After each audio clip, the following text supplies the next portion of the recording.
আসসালামু আলাইকুম। আমি এখন সকাল সকাল বেরিয়ে গেলাম আজকে, হঠাৎ করে অনেক দিন পর। আজকে যাব হলো আপনার ঢাকাতে 300 ফিট। সেখানে আসবে হলো আমাদের প্রাণপ্রিয় ধর্ষক বিলাল ভাই, যে যার কথা না বললেই নয়। তার সাথে আজকে আমরা যাচ্ছিল দেখা করার জন্য। এখান থেকে আমি আছি এবং আমাদের এলাকা থেকে আরেকজন আছে এবং ধনবাড়ি থেকে আরেকজন আছে। মোট টোটালি 3 জন আমরা যাবো তার সাথে দেখা করার জন্য।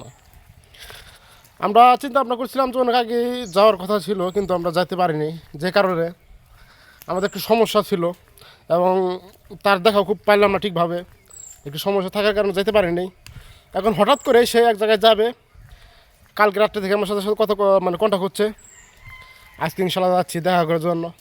একটু দেখা করে একটু কথা বলে আসি, একটু পার্সোনালি দরকার, মানে একটা বিষয়ের জন্য কথা বলতে হবে। আসলে এখনকার যুগে কেউ কারোর জন্য নয় সে। তারপরেও এখনকার যুগে যেগুলো করতেছে এগুলো অনেক কিছু। একটা এমপি মন্ত্রীও মনে হয় না যে এগুলো করে বা করতে পারে। সে হিসাবে সে অনেক কিছু করছে এবং মানুষের যত উপকার আছে সব কিছু সে করছে। অনেক কন্টেন্ট ক্রিয়েটার আছে যেগুলো মানুষকে দেখতেও পারে না। সে হিসাবে সে ভালো আছে এবং আল্লাহ তাআলার কাছে বলি তার জন্য সবাই দোয়া দোয়া করবেন এবং